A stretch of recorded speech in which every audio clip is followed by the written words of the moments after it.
Donald Trump est un sale con. Je peux pas dire les choses autrement. C'est pas quelqu'un avec qui vous aimeriez prendre un dîner, c'est pas quelqu'un avec qui vous aimeriez passer un week-end, c'est pas quelqu'un que vous aimeriez avoir comme collègue de travail. C'est un sale con.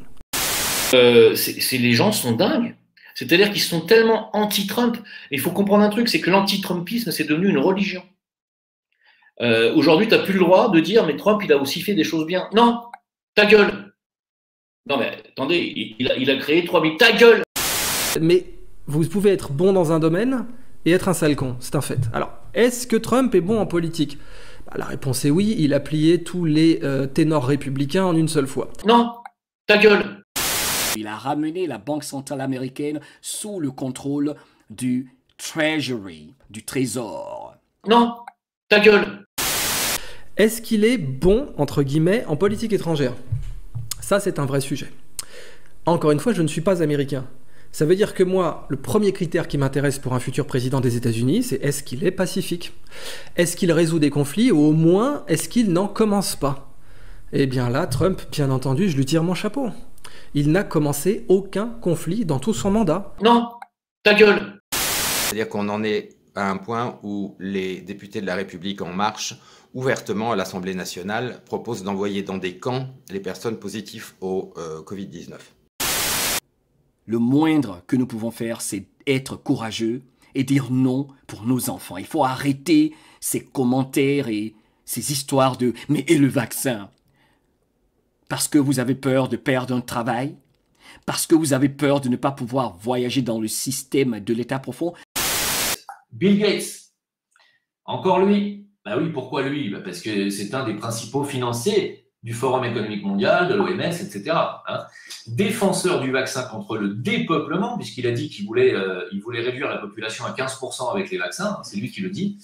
Il aurait également conçu le logiciel par Microsoft, donc, électoral, qui permet la fraude avec le système Dominion. Le crash n'arrivera que quand la planche à billets s'arrêtera. Trump devait utiliser la tactique, la stratégie de la cabale, de l'état profond, de la Banque mondiale, du FMI, qui endette les populations de ce monde, qui endette les Américains. Leur système du mensonge, le système du jeu de l'inflation. On dit, c'est la fameuse théorie du complot, là. Il faut arrêter, quoi, avec ce mot, quoi. Faudrait le bannir. Hein, c'est un complotiste. Pour toutes les personnes qui n'accepteront pas le vaccin, enfin dont le vaccin aura des effets nuisibles sur leur santé, et on sait très bien que comme ce vaccin a été fait à la va-vite et qu'on ne peut pas injecter chez les gens un vaccin qui a été fait alors qu'on n'a pas le recul pour ça, enfin ça les spécialistes en ont déjà parlé, eh bien ils ont répondu, le Parlement européen a répondu que pour toutes les bavures, en gros, c'est le peuple qui paierait. S'il y a un an, on se parle ensemble, je dis, tu sais Déborah, tu sais ce qui va se passer pour nous ? On va être obligé de se signer un papier pour sortir de chez soi. Tu sais quoi? On sera interdit d'acheter quoi que ce soit. Il y aura un couvre-feu. Et on va nous obliger à faire des trucs pour une maladie qui, en fait, tue entre 0,3 et 0,5% de ceux qui sont infectés. Eh bien, on va t'infliger une torture telle que tous les petits commerçants, tous les bars, toutes les brasseries vont mourir de faim. Tu vas dire, mais t'es un complotiste. Et puis là, je te le redis, aujourd'hui, tu vas me dire, ah bah oui, c'est vrai, t'avais raison. Quand on dit qu'on est complotiste, c'est par rapport à des faits qu'on récuse. Oui, mais ceux qui ont senti venir ces trucs-là, on les a traités de complotistes. Le camion avance, il y a les gens devant. C'était comme les chars sur la place de Tiananmen. Putain. C'est la place de la République. C'est un truc de dingue. C'est un truc de dingue. Regardez-moi ça. C'est un truc de dingue.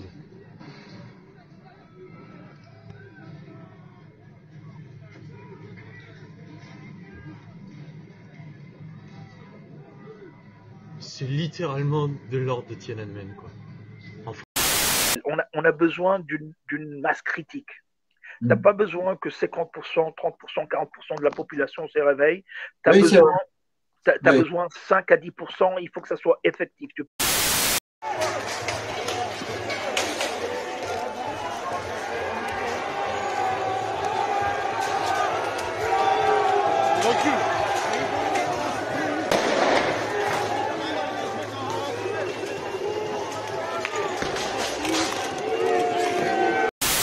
quand les scientifiques, à chaque fois je fais un petit geste, nous disent « Il ne faut pas porter de masque, c'est dangereux ».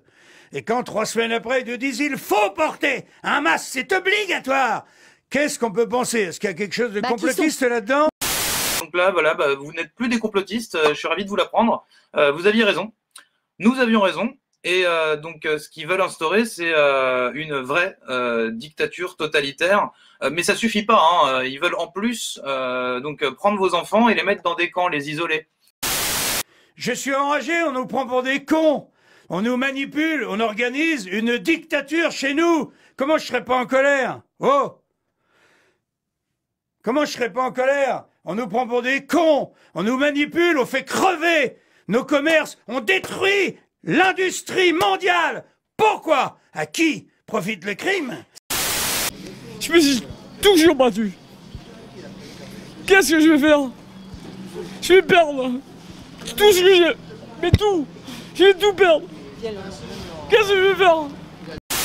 Plus le gouvernement multiplie les absurdités, les décisions à la con sur les bars, les commerces, la grande roue sans passagers, le ski sans remontée ou le masque en plein air, plus il porte le masque sur les plateaux de télévision aussi, plus il essaie en fait de t'intimider pour que tu te sentes dissident, mal à l'aise si tu ne fais pas la même chose qu'eux et si tu ne penses pas comme eux. Je ne verserai pas une seule larme sur le décès de M. Giscard d'Estaing. Send that message to George Soros. Get out of our country, George Soros. Il dit, nous allons aussi envoyer un message à George Soros. Dégage de notre nation, George Soros, sors de notre pays.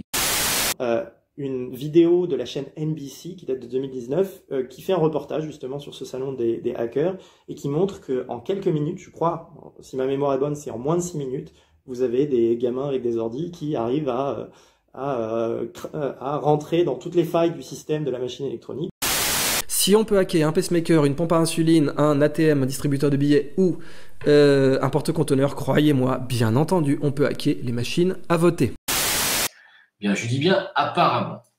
Le système de vote par correspondance, c'est-à-dire le système Dominion, aurait été placé en Allemagne, entre autres, pour que justement les Américains ne puissent pas y avoir accès, et pour que l'administration Trump ne puisse pas y avoir accès. Ils ont placé le siège de ce système de vote numérique par correspondance, ils l'ont foutu en Allemagne pour que l'administration Trump ne puisse pas aller y toucher. Sauf que, faute, ils sont allés y toucher, ils ont envoyé la CIA et des forces spéciales, et 5 hommes des forces spéciales ont été tués dans l'opération de récupération des données du centre Dominion. Retirer les serveurs qui étaient en Allemagne, qui ont été utilisés pour démontrer la fraude devant la Cour suprême, car c'est ce qui va se passer. C'était une bataille ultime sur le terrain. There is a clear, il a dit plusieurs fois, path to victory. Le chemin de la victoire de Donald Trump est clair. Boom, boom, boom. Non, ta gueule.